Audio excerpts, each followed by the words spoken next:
Gambling gave me absolutely nothing, at least not anything that made my life better. And honestly, I could probably end the video right there, but let's dive a little deeper. Because while gambling didn't give me peace or freedom or stability, it definitely gave me some things. It gave me a lifetime of debt. It made my depression symptoms 10 times worse. It gave me suicide ideation, and it gave me an addiction so dark that I was making decisions without caring what the consequences were.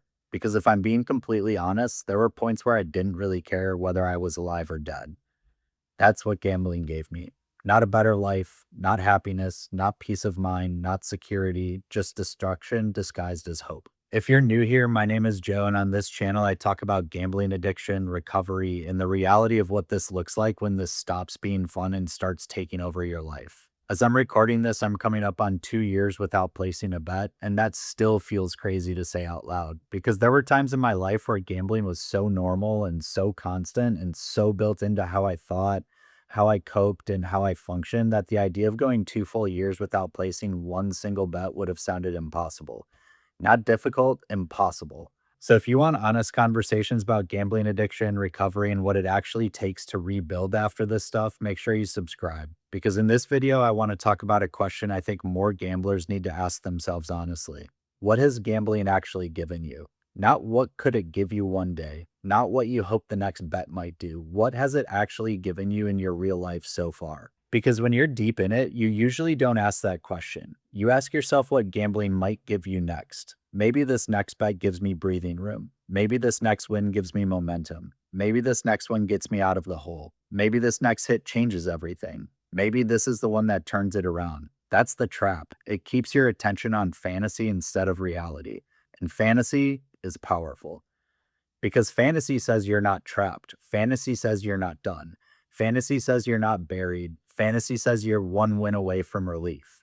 And if you've ever had a gambling problem, then you know how convincing that can feel because it doesn't just feel like a thought. It feels real. It feels possible. It feels close.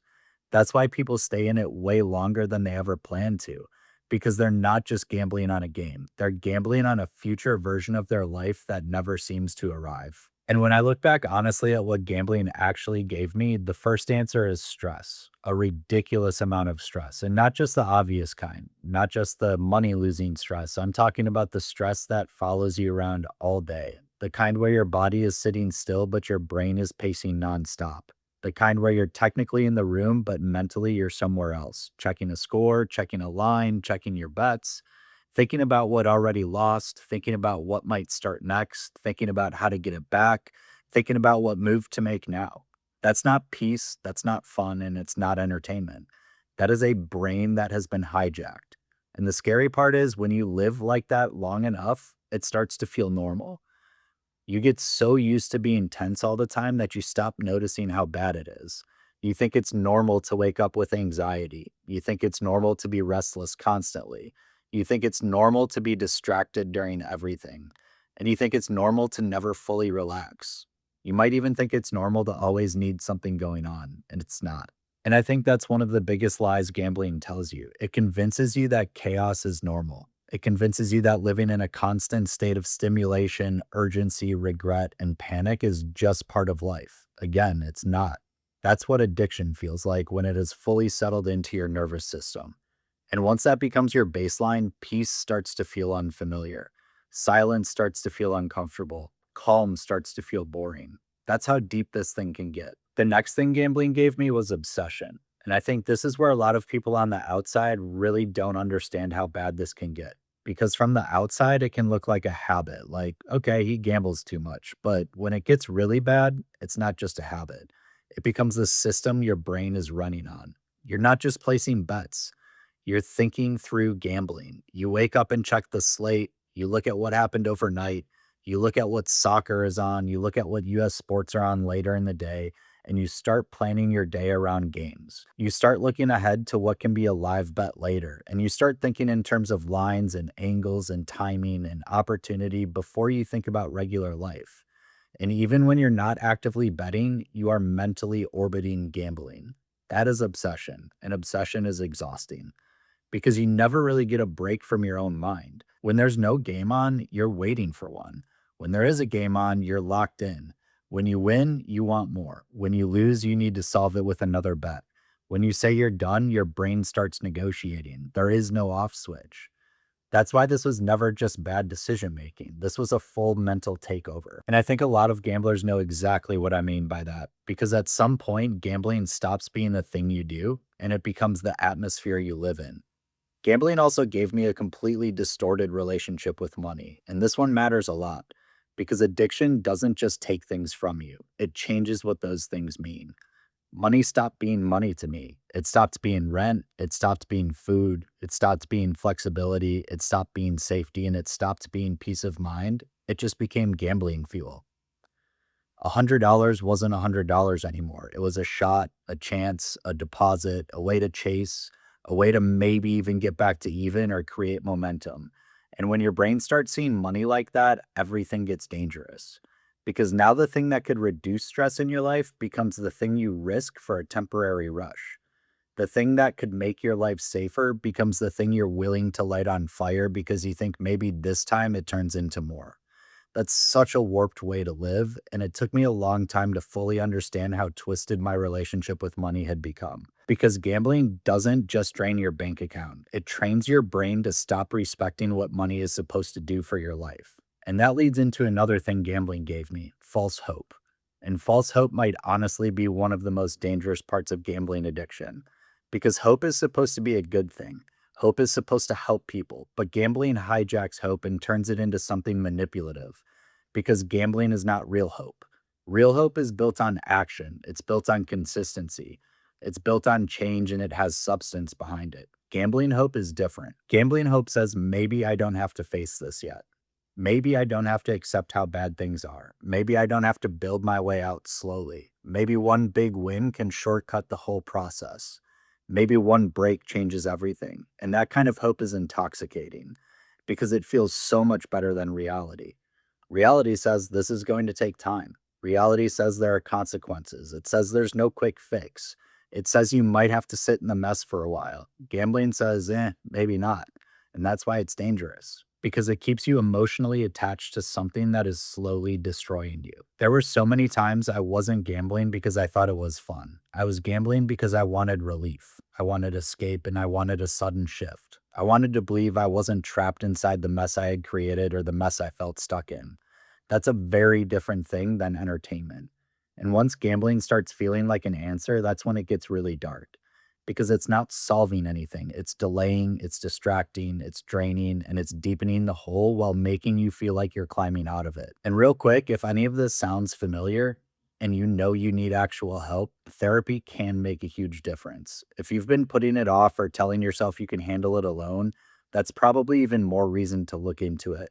I've linked Birch's Health in my channel bio and in the description below if you want to check them out. If gambling's taken over your life, talking to somebody who actually understands this stuff can really be an important step. Another thing gambling gave me was anxiety, and not just anxiety when I was losing. There was anxiety before bets, during bets, after bets. There was anxiety when I had money, and there was anxiety when I didn't, which was often. There was anxiety when games were on and when there weren't games on. There was anxiety when I was trying to stop, or anxiety when I was lying, or when I was hiding things. It was popping up when I was trying to act normal, and that's a brutal way to live. And I think one of the saddest parts is when you live like that long enough, you start forgetting that other people are not walking around feeling like that all day. Most people are not trying to eat dinner while secretly checking scores. Most people aren't waking up with instant regret. Most people aren't doing mental math all day trying to undo their bets from the day before. Most people are not holding together a fake calm while internally panicking. That's not a gift, that's a prison. And it also gave me something I think addiction gives a lot of people: a worse relationship with myself. Because every time you tell yourself you're done and then you do it again, something erodes. Every time you promise yourself you won't cross that line again and then you cross it anyways, something changes. Every time you lie, chase, justify, hide, scramble, and rationalize, something erodes from you. And eventually, the damage is not just financial, it becomes personal and internal. You stop trusting yourself, and that is one of the hardest things to rebuild. Because then it's not just I made bad decisions, it becomes I don't even know if I believe myself anymore. And that's a horrible place to be. And I think a lot of recovery is not just about stopping gambling, it's about rebuilding trust with yourself after breaking it 1,000 times over. Gambling also gave me a distraction from my real life. And I know that one can sound weird at first because a lot of people gamble specifically because they want to escape. They might be trying to escape stress or pain or boredom, shame, loneliness, maybe even themselves. So in the moment, gambling can feel like relief. But relief is not the same thing as healing, and escape is not the same thing as peace. Because what gambling was really doing for me was putting my real life on pause while my problems quietly got worse in the background. And that bill always comes due. Whatever you are not facing while you gamble is still there when the app closes, and it's usually worse and it's usually heavier. And it usually comes with more damage attached to it. So, no, gambling didn't give me relief, it gave me delayed pain. And delayed pain tends to come back with interest. I think that's a really important point. Just because something makes you feel different for a little while doesn't mean it's helping you. Sometimes all it's doing is buying time before the consequences hit harder. And gambling's one of the best examples of that I can think of. Now, obviously, some people might hear this and say, well, what about the excitement? What about the rush? What about the times you won? What about the moments where it felt good? I mean, yeah, of course, those moments existed. That's part of why gambling's so dangerous. If it felt horrible every second, fewer people would get trapped by it. There were moments of anticipation and exciting moments. There were moments where I felt alive, or moments where a win made me feel powerful for 5 minutes. But the real question is not whether gambling ever gave me a feeling. The question is whether it gave me anything real, anything lasting, anything that actually improved my life. And for me, that answer is a hard no. Because quick excitement that leaves you emptier afterwards isn't a gift. It's a temporary rush that creates bigger consequences. A short lived escape that makes your real life feel worse. A win that keeps you trapped in the cycle longer. That's what I wish more people understood. Not everything that feels intense is valuable. Not everything that feels good in the moment is helping you. Sometimes it's just borrowing against your future to create a fake high in the present. And gambling is incredible at doing exactly that. It makes you feel like something's happening, like there's momentum or progress or changes happening or possibility. Meanwhile, your real life is getting smaller, more fragile, more unstable, more stressful. And that's why when I ask myself what gambling actually gave me, I come back to the same answer every time. It gave me debt, it gave me stress, it gave me obsession, it gave me anxiety, it gave me false hope, it made my depression worse, it gave me suicidal thinking, and it gave me shame. It gave me a warped relationship with money, and it gave me a worse relationship with myself. But it didn't give me peace, it didn't give me freedom, and it didn't give me a better life. And I think that's the question I'd want anybody watching this to really sit with. Not what do you still hope gambling might give you one day? What has it actually given you so far? Has it made your life calmer? Has it made it more stable? Has it made you more present? Has it made your relationships better? Has it made you trust yourself more? Has it made your financial life safer? Has it brought you peace? Or has it mostly just kept you chasing something that never really arrives? Because that was my experience. I kept chasing the idea that gambling was going to give me something meaningful, and all it really did was take and take and take, while occasionally throwing me just enough excitement to keep me from leaving. That's not value, that's a trap. And look, I'm coming up on 2 years without placing a bet, and I want to be honest about that too. That doesn't mean that everything magically fixed itself. It doesn't mean that there weren't consequences. It doesn't mean that there wasn't any damage. I'm still dealing with the fallout of that. It doesn't mean recovery was easy, and it doesn't mean the work stops. But I can tell you this for sure. Whatever gambling was taking from me, it was taking way more than it was ever giving. And my life is better without it. Not because everything's perfect, but because at least now I'm not living inside the lie that gambling's going to save me. At least now I'm not handing more time, more money, more peace, and more energy over to something that never gave me anything real in return.